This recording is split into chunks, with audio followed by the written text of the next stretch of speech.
చాలామంది ఉద్యోగులకు కొత్తగా ఉద్యోగాలు ఇచ్చే వాళ్ళకు ముఖ్యమంత్రి గారు చాలా స్పష్టతనిచ్చిండ్రు.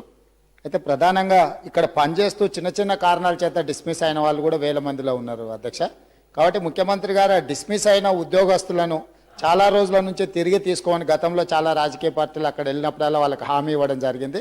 డిస్మిస్ అయిన కార్మికులకు సంబంధించిన అంశం మీద ప్రభుత్వం ఏం విధానం తీసుకుంటుంది, అవకాశం ఉంటే వాళ్ళని తిరిగి ఉద్యోగంలోకి తీసుకోవాలని చెప్పి అడుగుతున్నాం అధ్యక్ష. దాని మీద ప్రభుత్వం కూడా సాఫ్ట్ కార్నర్తో ముందుకు రావాలనేది మా డిమాండ్ అధ్యక్ష.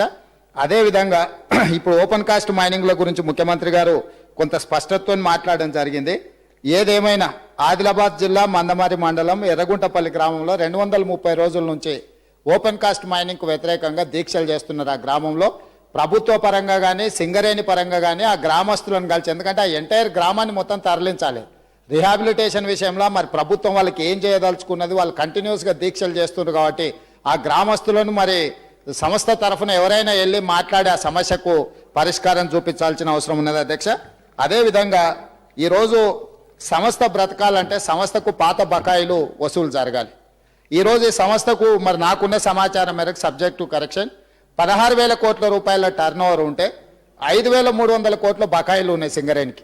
ఈ 5,300 కోట్లలో తెలంగాణ జెన్కో 2,572 కోట్ల బకాయి ఉంది. ఏపీ జెన్కో 1,775 కోట్ల బకాయిలు ఉన్నాయి. దాదాపుగా 5,000 కోట్ల రూపాయల బకాయిలు ఏపీ జెన్కో తెలంగాణ జెన్కో ఉన్నది. కాబట్టి ముఖ్యమంత్రి గారు సత్వరమే తెలంగాణ జెన్కో నుంచి విడుదల చేయాల్సిన నిధులను విడుదల చేయడం, రెండవది ఏపీ జెన్కోతో కూడా మాట్లాడి ఖచ్చితంగా సొమ్మును రాబట్టే సంస్థ బతుకుతుంది, కార్మికులు బతుకుతారు. కాబట్టి ప్రభుత్వం ఈ సొమ్మును రాబట్టే విషయంలో కూడా దృష్టి పెట్టాల్సిందిగా అడుగుతున్నాం. ఫైనల్గా ఈ ప్రాంతంలో మైనింగ్ కళాశాలను పెడతామని చెప్పి గతంలో చెప్పడం జరిగింది అధ్యక్ష. కాబట్టి కొత్తగూడెం ప్రాంతంలో మైనింగ్ కళాశాల పెడతామని, ఈ మైనింగ్ కళాశాలకు సంబంధించి కూడా ప్రభుత్వం ఏ నిర్ణయం తీసుకున్నదో ఒకసారి దృష్టి పెట్టాలి. ఫైనల్గా అధ్యక్ష, ఇక్కడ వీళ్ళు ఎంప్లాయీస్ అందరు కూడా కలిసి 1989లో హైదరాబాద్లో 2,500 ప్లాట్లు కొనుక్కున్నారు అధ్యక్ష. 10 కోట్ల రూపాయలు కట్టిన తర్వాత వాళ్లకు నల్ల మల్లారెడ్డి అని అతను ఎవరైతే డెవలపర్ ఉన్నారో ఆ కార్మికులకు ఆ ప్లాట్లు ఇవ్వకుండా వాళ్ళని ఇబ్బంది పెడుతున్నారని చెప్పి మన ఇందిరా పార్కు దగ్గర కూడా ధర్నా జరిగింది. అన్ని రాజకీయ పార్టీలు కూడా అక్కడికి వెళ్ళినాయి. కాబట్టి సత్వరమే ఈ ప్లాట్ ఓనర్స్ అంటే సింగరేణి కార్మికులు రూపాయి జమ చేసుకొని వాళ్ళు ప్లాట్లు కొనుక్కుంటే మొత్తం ఆ సొసైటీని ఒక వ్యక్తి తన దీంట్లో పెట్టుకొని వాళ్ళని ఇబ్బంది పెడుతున్నాడు. కాబట్టి పోలీసులకు ఆదేశాలు ఇస్తారో ఎవరికి అధికారులకు ఆదేశాలు ఇస్తారో ముఖ్యమంత్రి గారు ఈ ప్లాట్ల యజమానులకు న్యాయం చేయాల్సిందిగా ముఖ్యమంత్రి గారికి ఈ సందర్భంగా విజ్ఞప్తి చేస్తున్నా అధ్యక్ష. మిత్రులు రేవంత్ రెడ్డి గారు ఈ ఎర్రగుంట్లపల్లి అనే ఊరు వాస్తవానికి వాళ్ళు ధర్నా చేస్తున్నది వేరే కాదు అధ్యక్ష, రివర్స్లో ఉంది. ఆ ఊరు తీసుకునే అక్కర సింగరేణి లేదు. Singareni do not want to acquire that village. తీసుకోమని వాళ్ళు ధర్నా చేస్తున్నారు అధ్యక్ష. కారణం just there may be A reason. Pollution వస్తుంది, మాకు ఇక్కడ ఉండలేమనే పరిస్థితి కావచ్చు, లేదా ఇంకోటి కావచ్చు. మమ్మల్ని అక్వైర్ చేయండి, తీసుకోండి అని ధర్నా చేస్తున్నారు అధ్యక్ష. It's a fact sir. లేదు, నా ఇన్ఫర్మేషన్ కరెక్ట్. లోకల్ ఎమ్మెల్యే గారు తప్పకుండా చేద్దాం, మీరు కూడా వెరిఫై చేసుకోండి. మమ్మల్ని తీసుకోండి అని అడుగుతున్న వాళ్ళు, ఎందుకంటే మేము పొల్యూషన్ భరించలేమని కావచ్చు, ఇంకోటి కావచ్చు. బట్ ఎనీవే ఇంకోటి కూడా జరిగింది అధ్యక్ష. నాకు కూడా ఇటువంటి ఒకటి దృష్టికి వచ్చింది.